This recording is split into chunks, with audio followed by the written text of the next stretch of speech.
Hello and happy Friday. I hope you're all having a great day, a great start to your weekend. I am really excited. I'm going on a bar crawl later, so ready for that. I wanted to hop on here because I haven't been doing as many lives as I want to. Life's just been busy, but I wanted to do today a little bit of teaching and then we can open it up to Q&A at the end. And then my dog is here. Hopefully she doesn't make sounds, but I just wanted to let you guys know in case you hear a bark. So yesterday and the day before, I actually have been talking a lot about the elimination diet for IC, and I'll kind of get into what an elimination diet is, why you should do one, what you can accomplish with an elimination diet, and I'll get into essentially how to do one. But before we do that, I'd love to hear where you guys are tuning in from. Let me know in the comments. And if you guys have any questions related to the elimination diet, let me know. I have a couple that were pre-submitted. I have a list of frequently asked questions that I am prepared to answer if you guys don't have any, but welcome. If you're not familiar with me, my name's Callie. I'm an interstitial cystitis dietitian, and I'm also an IC warrior. I have basically overcome my bladder pain that I struggled with for the first 25 years of my life. And yeah, I'm really excited to be here live with you guys. So let's talk about the IC diet. So I want to know how many of you, when you got diagnosed, were handed that generic IC diet handout, and your doctors were basically like, follow this, and sent you home to deal with it after telling you to stop eating your favorite foods, drinking coffee, alcohol, whatever, literally telling you to stop eating and drinking everything that's fun. Because this is super, super common. Unfortunately, doctors don't have enough time to thoroughly educate their patients, but that's a whole other story. But I know that that's something that is really frustrating for people and was really frustrating for me when I was going through it. And the IC diet, there's a lot of misconceptions about it. So I'll kind of tell you shortly or briefly how it was created. So back in 2007, there were researchers at Long Island University that wanted to see if diet affects IC symptoms. And this is amazing. They didn't have anything really to go off of, just some theories. So they created a questionnaire that had lots of questions on it and asked essentially what foods participants thought were bothersome to their bladder. And they had hundreds of foods and beverages on this list, and people had to actually fill it out by hand because this was 2007. And they had to mail it back to the researchers. So they sent out about 300 and some, and they ended up getting 104 back. And through that, the results that they found in that study are essentially what ended up creating the IC diet that we know and use today. So there are some limitations on that study. It was a small sample size. People who felt they were more diet sensitive might have been more motivated to send it back. So there's a lot going on with that study. There have been subsequent studies since, but they're all usually in the form of a web-based questionnaire, and it's really not a strong type of research. And when the researchers created the IC diet from that data, they weren't recommending that it be followed forever. They recommended, because there were registered dietitians on the research team, they recommended that people utilize the IC diet to guide an elimination diet to determine each person's unique triggers, because it wasn't the same across the board. So a lot of people don't realize that and think that they're supposed to follow it long term, and they're just not. And what happens when you are following a strict IC diet, let's say 6 months or longer, you start to risk developing nutrient deficiencies because you're limiting the nutrients that you're putting in your body. A lot of people end up unintentionally losing weight. Not all, but that is a fairly common thing. And then lastly, A lot of people develop food fear. So being stressed and anxious when they think about eating, having a stress response when they do eat something that could be a trigger item, which can actually cause a flare-up just due to stress. So there's a lot there. The researchers really wanted to help us, but I feel like it really got it got misconstrued. There's a lot of misinformation out there and people are just really, really fearful. Let me know if anybody listening to this has experienced any of those things. But the way I see it, and I've worked with IC warriors for over 3 years now, there are a lot of people who are not diet sensitive, like a lot. Like a very large majority of my clients do not have any diet sensitivities. And there's people who are on the other end of the spectrum and they are very diet sensitive. So those typically are people with Hunner's lesions. The open wounds on your bladder wall, which makes sense. If something's touching an open wound, whether it's acidic or not, you would think it would be painful. So usually everybody with IC is somewhere on that spectrum. You may be closer to one end, you may be on the other end, you may be one of the extremes. But the gold standard to figure out where you land on that spectrum is by doing an elimination diet. So an elimination diet is the process of temporarily removing bladder irritants. And I'm going to explain this in depth later, but temporarily removing those bladder irritants and then systematically adding them back into your diet. So what an elimination diet can help you understand about your body is, one, are you diet sensitive or not? We want to know this because if you're not diet sensitive, then you don't want to be following a restrictive diet. So that's the first thing that you want to know. Two, you want to know if you are diet sensitive, what specific items are you sensitive to? Okay, so it could be random things. It could be a group of really similar things. It really depends. Three, we want to know what the response looks like to each trigger item. So do your symptoms flare up immediately? Does it take 2-3 days for it to present? Do you have frequency? Do you have pain? What does that look like? And that can be different from item to item. Okay, 4, we want to know, can you have a certain trigger food in a small amount, but not a large amount? Or can you have it on a day where you don't have another trigger occurring, like stress? So let's say you are sensitive to coffee on days that you're really stressed. So you can figure that out through an elimination diet. And through learning all of this, you get so much clarity. You're really going to break through any food fear that you have and start to feel more confident in social situations and just eating in general. So there's a lot that you can accomplish through an elimination diet, and I'm a huge, huge advocate for it because it is the gold standard to identify food sensitivities. A lot of people are like, can't you just take a food sensitivity test? You could, but one, they're expensive, and two, they're not accurate. So I would save your money. The elimination diet process, when done correctly, takes about 3 months. It could take a little shorter than that. It could take longer. Back when I did it, my elimination diet was an absolute train wreck. It took me 9 months because I kept messing up and thinking I had to start over, and I went through periods where I just gave up and then I got back into it. So it took me a really, really long time for multiple reasons. So let's talk about the elimination diet process. So I'm going to reveal or detail exactly how I have my clients in Road to Remission doing their elimination diet.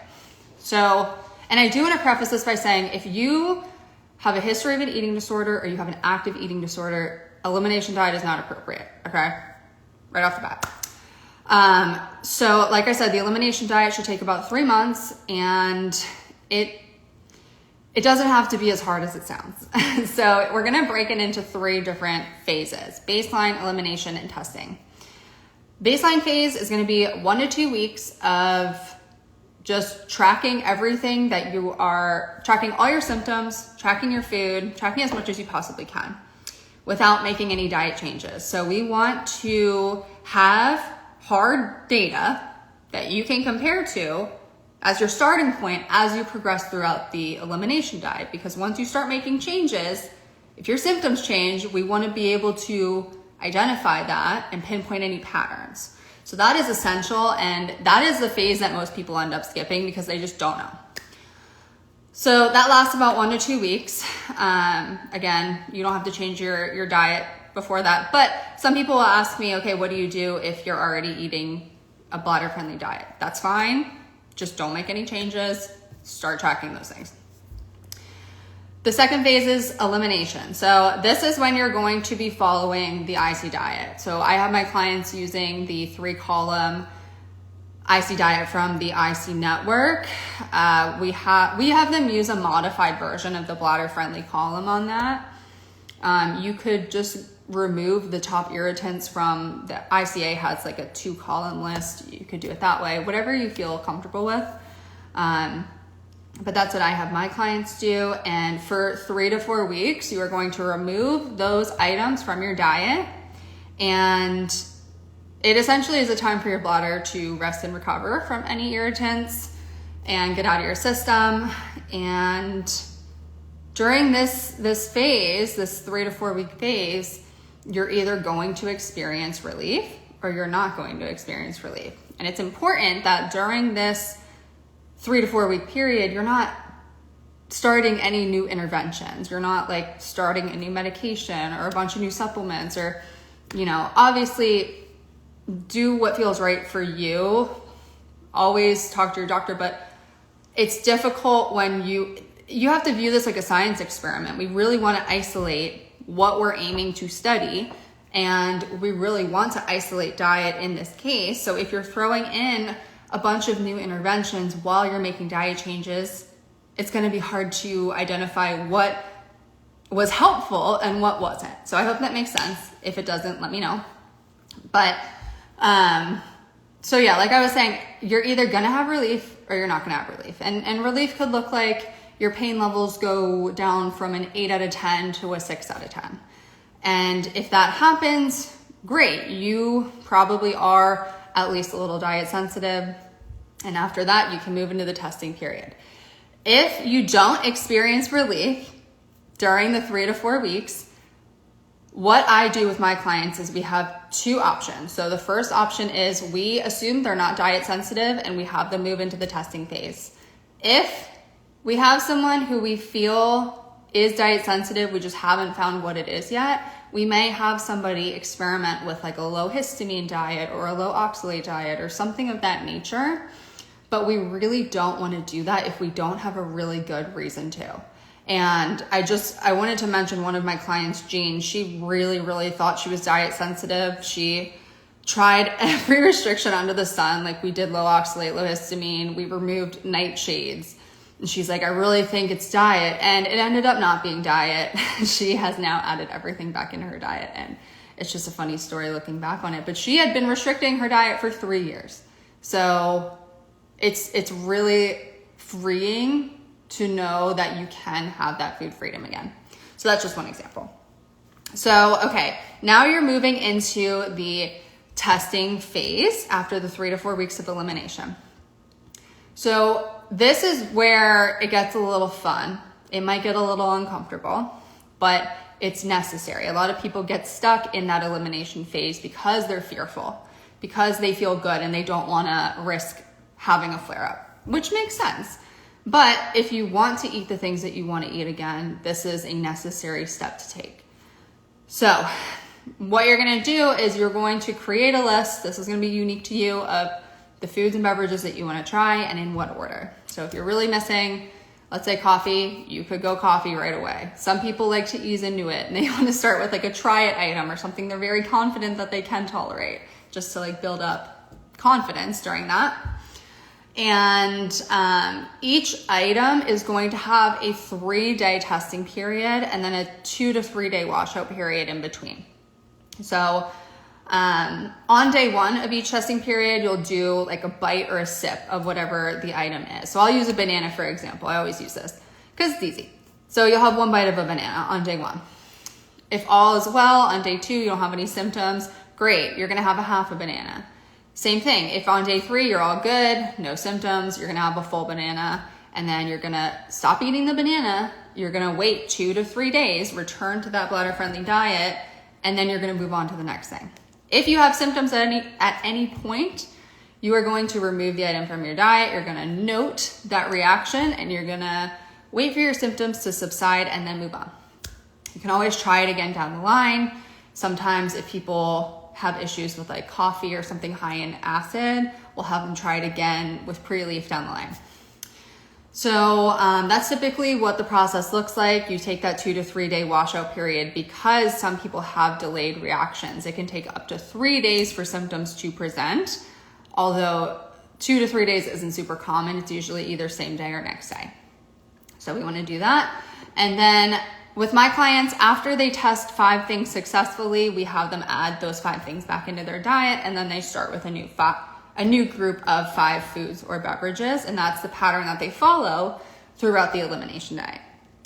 And that's pretty much it. Let me know if you guys have any questions on the elimination diet. I'm gonna pull out my list of questions that people asked me ahead of time. I answered a couple of them after I did this, but let's see. What if I'm already following the IC diet during baseline? It doesn't matter. Just start tracking your symptoms. So in terms of tracking, when I say track everything, I mean track your symptoms. So if you have pain, keep track of your pain levels at various points throughout the day. Set an alarm on your phone. And I mean, you don't have to do that. Some people start really focusing on that, which we don't want to because it causes stress. But maybe 3 times a day, you say, okay, on a scale of 1 to 10, this is the pain levels that I'm having. If you have urgency, frequency, we want to keep track of how many times you're going to the bathroom. And we also would love for you to, like I have my clients measure their urine volume. So buying a hat at a pharmacy or even like a measuring cup at the dollar store. We want to know what the volume looks like because that can tell us a lot about your bladder. We also want you to, or I keep saying you, but I have my clients tracking stress levels at various points throughout the day. If we feel like their nervous system is contributing to their symptoms, you can keep track of physical activity, PT, you can keep track of your menstrual cycle if you feel like you might have hormonal flares. And then also keeping track of food. So, you know, what you're eating, how you're preparing it, what's in it, anything else that feels necessary. Now, if you're someone who gets really stressed when it comes to tracking, you can keep it super simple. You know, you can just track your main symptom and maybe your food for a bit. It just depends from person to person. I have a lot of clients who are like really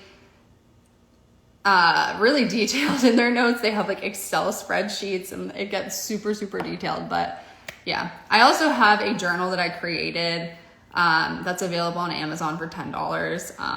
I think it's pretty great, but everybody's different. There's apps out there. Some of my clients use something called My Symptoms. So it really just depends, you know, what you're into. Someone also asked, what if I don't get relief during the elimination phase? Again, if you don't, you can either assume that you're not diet sensitive, which probably 9 times out of 10 is the case, or you can keep investigating food, maybe look into low histamine, maybe low oxalate, maybe something like that. Again, I don't like to do it unless we have a really, really, really good reason to. You know, maybe somebody has an issue with histamines, maybe they have really bad environmental allergies. Okay, let's just try the low histamine diet for a few weeks, see what happens. And then if after that, no relief happens, we're gonna say, okay, just like Jean that I talked about earlier, we're gonna put you into the testing phase and just get that stuff back in. Because if your symptoms didn't improve and there's a potential that you may not be diet sensitive, like don't you wanna add those foods back into your diet, at least just to see, like, so yeah, that's the answer to that question. Somebody said, which list do you follow? I did mention this earlier, but I have my clients using a modified version of the bladder-friendly column of the IC diet that is on the IC network. It's pretty outdated. It was made in 2012, but it has the major bladder irritants on it. You could also just use the simple one that the ICA has as well. Someone said, does the elimination diet eliminate known bladder irritants or other foods as well? It's just known bladder irritants and anything else that the studies have found. But again, the research is not strong, okay? And most of my clients are not diet sensitive. So I really want to drive that point home. Like, if you have not investigated if diet's even an issue for you, like, do not blindly follow the IC diet. It might be completely fine. Another common question I'm asked is, can diet sensitivity change over time? There's no evidence pointing to this, but my professional belief is that it can. And personally, I used to be a little diet sensitive. There was a couple things that bothered me back in college. Now I can eat and drink whatever I want. So I believe that as your symptoms improve, as you identify your root cause, your diet sensitivities can disappear. So again, no research supporting that statement, just a personal and professional opinion. Okay, what about a reaction in the bladder versus somewhere else in the body? I think this person was asking, like, when you're testing foods, if you have a response in your bladder versus if you have like a systemic response, like maybe you get like a rash or something. A reaction in the bladder would be indicative, like your bladder is sensitive to these foods. If it's something else, like there might be another condition going on. There might be some sort of like food allergy. There may be a sensitivity of some sort. So an elimination diet can also teach you that. Okay, so those are all the questions that I had. Let me scroll up. Welcome to everyone who joined us since I said hi last time. If you have any questions on the elimination diet, let me know. If not, after we wrap that up, I can also answer questions that aren't related to the elimination diet. Erin wants to know, what about meds that we have to take that include certain foods that are no-nos? So Erin, can you give me an example of this? Medications, you know, with my clients, I don't mess with it. If you're on a medication and your doctor and you think that's the best thing to do, okay, keep taking it. If it's something that you want to go off of, okay, then maybe go off of it with your doctor's supervision, obviously. Maybe go off of it before you start making diet changes. I'm assuming you mean meds that have, or even supplements that have things like citric acid or something like that in it, which would be tough if it's something that you have to take, but it really just depends. Because there's a lot of supplements out there that contain ingredients that aren't bladder friendly, but for the most part, like if my clients come to me and they're like, I'm on Desert Harvest Aloe, I'm on, let's say, like quercetin or something, things that are actually researched for IC, like I'm totally cool with that.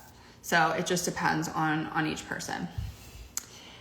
Okay, Erin, let me know if there's anything specific you wanted to ask about, but everyone else who's joining us, I just wrapped up talking about the elimination diet, what it is, why you should do it, what it'll teach you about your body, and then I went into detail about how to do it. So this is gonna be a live that you're probably gonna wanna save after it gets posted, just in case you wanna go back at some point.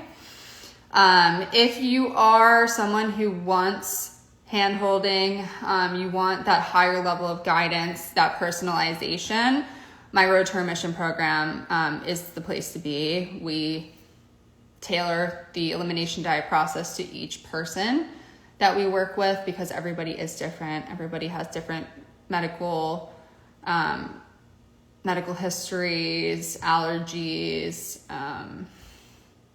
sensitivities to triggers, I don't know. Everybody's just very unique and there isn't one cookie cutter approach. I wish there was, but there just isn't.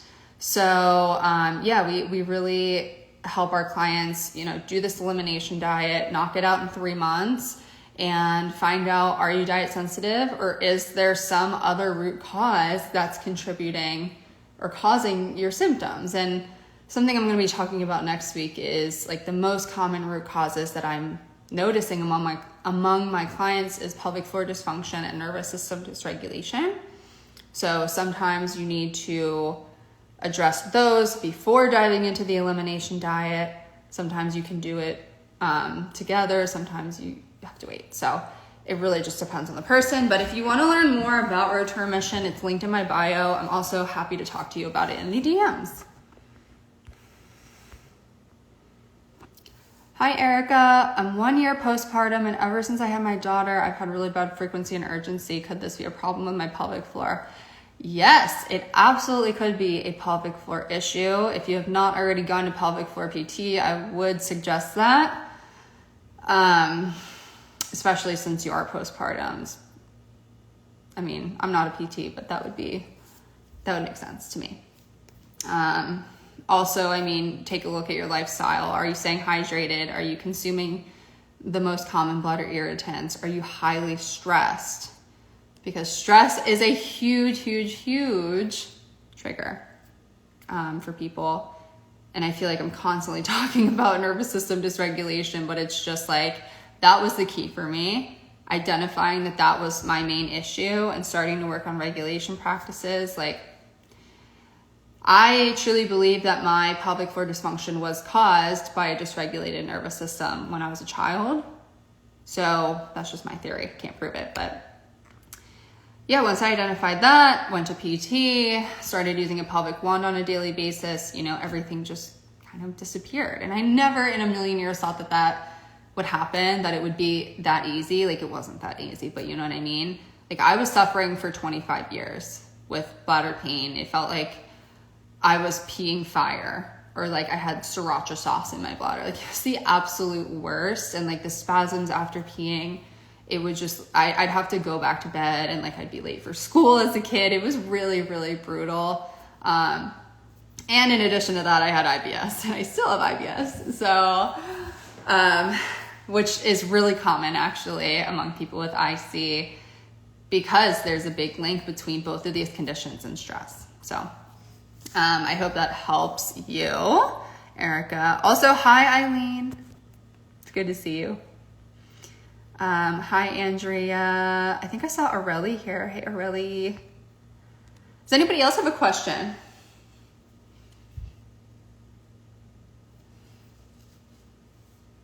I'm surprised my dog did not make a noise. She's usually like making demon noises in the back whenever I'm doing calls or anything like this. But I'm watching my parents' house right now, and I'm on dog duty, and I brought my cats here, so they're like hiding in the basement. So yeah. Anything else, you guys? If not, we're gonna wrap this up. I'll give you another few seconds if you want to type something out. As always, my DMs are open if you want to learn more about any of my offers. I don't talk about these a lot, but the IC Collective is a membership that I have that has learning opportunities and a community. And then I have a mini course called Intro to IC that's perfect for people new to the condition. If you haven't taken my free quiz yet, it's pretty cool. I would do that. I can tell you what's preventing you from getting relief from your symptoms. And then my podcast, ICU, we have 74 full episodes that you can listen to, and they're also really great. I just recorded one this week about hormones, and it's going to come out in like a month, and it's so good. And I actually released it to my Road to Remission clients this week, and they were like, it's so good. So I was like, yes, validation. Okay, perfect. So I don't think anybody else has a question. Oh wait, crap, I didn't scroll down. Okay, Erica, you're welcome. And did any medication help you when you had pain? When I was desperate, when I was in those moments of like, I'm on the toilet crying, screaming, crying, throwing up. No. The only thing that would touch my pain is azo. I had to take like a small dose, because if I took a big dose, I would get like really bad like abdominal cramping. It was really weird. I would stay hydrated. I would put ice on my pelvic floor. Like, those are still my go-tos if I do have a flare. But Yeah, that was the only like as needed medication that helped my pain. I never really tried your generic like pain meds, like Tylenol or anything like that. It just didn't feel like it was gonna help. Over the years, I tried lots of medications. When I was in college, I tried amitriptyline, I tried Elmeron, Myrbetriq, hydroxyzine. I think there was one more in there. Nothing helped me. And I've been on Zoloft, just an antidepressant, for a while, just for anxiety. It's been a very long time. And then I was on gabapentin for like 2 years. I was doing 1,200 milligrams at night. And I just didn't feel like it was helping me, even though my doctor did. So I just went cold turkey on it, which apparently you're not supposed to do, but I did. And I was fine. But at the same time, I also went off my birth control. I decreased my dosage of Zoloft. So I made a lot of medication changes that you probably shouldn't do, but nothing actually happened, you know, just generally or in terms of my IC. So that's kind of a quick rundown of my medication journey. But I'm currently, I don't take anything for IC. I don't need to. I feel like my urinary symptoms literally change each time I use the bathroom, for example, burning. Thoughts on why this can happen? Yes. So I actually have a client that went through this recently. She would be like, my symptoms are different every day. This can be a sign of nervous system dysregulation. So I would definitely look into that, work on regulation techniques. I mean, there's also a chance that maybe like, I don't know, one day you have frequency, one day you have pain. Like maybe there was some stressful event in there that caused you to clench your pelvic floor muscles, like something like that. Like it's hard to speculate on, but you know, usually it's my opinion that it is rooted in the nervous system. So I hope that helps. Does anybody else have a question before we wrap this up? Okay. If anybody else has a question that you think of after this, you're watching the recording and something just doesn't make sense, let me know. My DMs are always open, but thanks for joining me, everyone. Don't forget, once I post this, to save it just so you can come back later if you know you want to watch it again.